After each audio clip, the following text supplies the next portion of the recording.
la ocupación y la disponibilidad hospitalaria. 92% fue la notificación que obtuvimos hasta ayer a la medianoche de los 788 hospitales que pueden realizar y lo hacen de manera sistemática a esta red IRAJ, que es precisamente la que tiene por utilidad monitorear este comportamiento. Vemos cómo las camas IRAJ ocupadas representan a este corte el 43%. La semana pasada habíamos estado siempre entre un 38, un 39, vimos como el fin de semana empezó a incrementarse un 40-41, hoy estamos ya en un 43% y esto lógicamente está representando que camas generales para pacientes graves pues están siendo ocupadas, es decir, las personas están llegando a demandar atención médica, se ha incrementado esta ocupación, al menos en estos últimos días, y esto también puede representar un incremento de esta actividad, lógicamente, en todas las entidades federativas.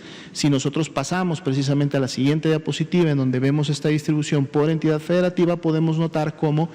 se ha incrementado o disminuido dependiendo de la entidad federativa. Si ustedes recuerdan, hace una semana, más o menos las entidades que sobrepasaban un 40% de ocupación eran alrededor de 4 o 5. Ahora podemos ver que las que superan ese 40% de ocupación, si nos vamos hasta el estado de Sonora, que es precisamente el que tiene ese último 40, estamos prácticamente ya por llegar a la mitad de los estados, ¿no? Lógicamente, en la medida como se vayan reconvirtiendo más camas o expandiendo hospitales o dando de alta a los pacientes que van mejorando, estas proporciones se pueden mantener o en un momento no continuar incrementando, nivelarse o inclusive disminuir. Y por eso es importante todos los días estar siempre monitoreando esta capacidad. Si pasamos a la siguiente diapositiva, veremos las que son específicamente para camas críticas, 37%, también ha habido un incremento a nivel nacional de esto, y podemos ver también cómo las que superan el 40% de ocupación, ahí con un 44%, Estado de Guerrero, pues también son más que las que teníamos hace una semana. Entonces, mucho también del trabajo que se está haciendo de manera local y de manera muy operativa, poder mantener siempre una disponibilidad de estas camas para que las personas que las requieran puedan siempre encontrar una a disposición. Si vemos la siguiente diapositiva, son los datos que nos hablan de cómo se ha precisamente incrementado esta capacidad. Cuando inició la actividad de la red IRAJ, solamente habían 645 unidades hospitalarias que estaban designadas como COVID. En la medida que fue avanzando la epidemia en México y se fue incrementando la necesidad, las entidades federativas fueron designando más y más unidades y hoy tenemos precisamente registradas estas 788, que es prácticamente un número que hemos tenido ya en los últimos 4 días y que nos habla también de cómo se ha podido entonces incrementar no solo el número de camas, sino a través de esta imagen podemos ver también cómo se ha incrementado el número de unidades, el número de hospitales, que a lo mejor al principio no era necesario designarlas todavía como COVID y podían seguir atendiendo otro tipo de enfermedades, pero en la medida que fueron necesarias se tuvieron que convertir a unidades COVID y entonces ahora cumplen esa función y por eso vemos este incremento. Bien, hasta aquí sería la parte de la ocupación. Vamos rápidamente a actualizar los datos de los lunes, que son los datos que vemos, habíamos anteriormente estado presentándolos de manera diaria, no tenían realmente muchos cambios de manera diaria, por eso estamos viendo cuáles son los cambios semanales que están ocurriendo. Por ejemplo, en la distribución por sexo de las personas que han enfermado y también por edad.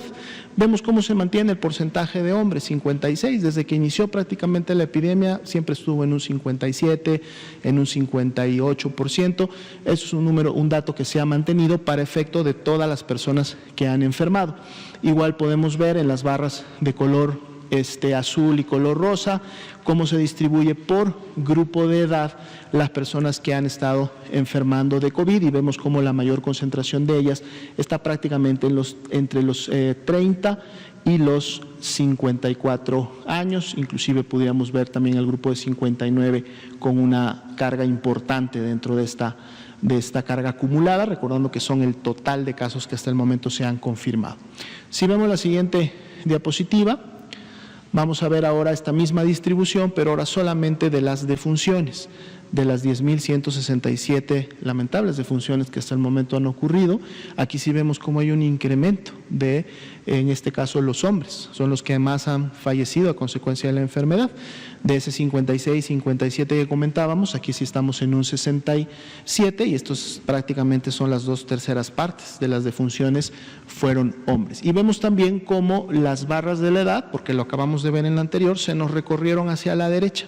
Es decir, hay una tendencia de que las personas que tienen mayor edad, a diferencia del total que enferman, hay una tendencia a que las personas de mayor edad sean las que lamentablemente terminan falleciendo, así como también un grupo importante que tenemos entre los 45 y 69 años, que es también donde se concentran muchas de las comorbilidades de estas enfermedades crónico-degenerativas y otras de tipo inmunológico, que también contribuyen a que las personas se complican y fallezcan. Precisamente en la siguiente diapositiva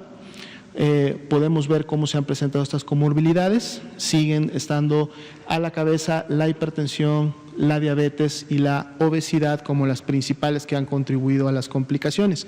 Sin embargo, y ayer fue un día importante porque se habló ampliamente sobre el tema, tenemos también aquí la presencia de tabaquismo como una de las cuartas comorbilidades o factores de riesgo que se están asociando a la complicación y muerte de las personas, sin olvidar que también están presentes las enfermedades crónicas como la insuficiencia renal, el EPOC, la enfermedad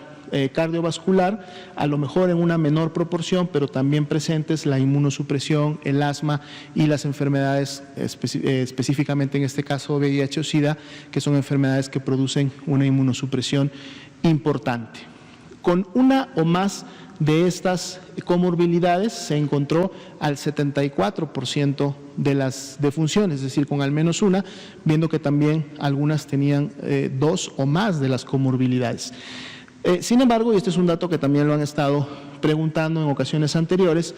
ha habido un registro de que el 26% de las personas que han fallecido no presentaban alguna de estas comorbilidades que tenemos aquí.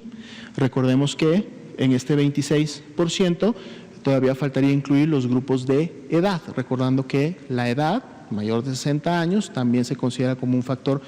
de riesgo, y entonces podríamos hacer ya un ajuste para ver cuántas personas realmente pudieran haber fallecido sin tener ningún factor de riesgo o sin tener ninguna comorbilidad, más allá de que lo hayan o no expresado al momento de que se les hizo la entrevista correspondiente cuando se registraron como casos sospechosos, ya que muchas de ellas se enteraron que podían o tenían diabetes o tenían hipertensión o tenían alguna inmunosupresión precisamente a consecuencia de que demandaron atención médica por COVID-19. Veamos la siguiente diapositiva, que es la última de este bloque, que tiene que ver precisamente con el índice de positividad por semana epidemiológica. Si recuerdan, lo presentamos también los días viernes, que se actualizan los componentes de laboratorio. Habíamos estado alrededor de un 40% en las últimas 3 semanas, pero aquí la diferencia es que podemos ver cómo se diferencian en función del estadio clínico que presentaban cuando llegaron a demandar la atención médica. Y no le hagamos mucho caso a la semana 22, donde se ve esas caídas, porque la semana 22 apenas está terminando de construirse, fue la que acabamos de pasar, estamos iniciando desde ayer la semana 23, pero como ustedes ven, son precisamente la semana pasada o los últimos 10 días donde se concentran la mayoría de resultados que aún están pendientes de ser emitidos, o sea, pruebas que todavía están como sospechosas, todavía están pendientes, y esas son precisamente las que están en la semana 22, pero si vemos casi la semana 19, 20, 21, vemos cómo para cada una de los canales de positividad prácticamente se ha mantenido esa estabilidad, y si vemos el total, el corte total acumulado hasta el momento, pues estamos cerca de ese 40% que estábamos evidenciando, que es el 38%, y vemos que el comportamiento ha estado prácticamente similar, aunque hemos visto una reducción, al menos en la semana 21 y 20, de que el porcentaje de positividad de los pacientes que se hospitalizan y que están intubados es menor que el de hospitalizados graves. Vamos a ver si esto continúa igual o cuando se emitan todos los resultados, estas proporciones tiendan a variar. Entonces sería la actualización de los componentes epidemiológicos de esta noche.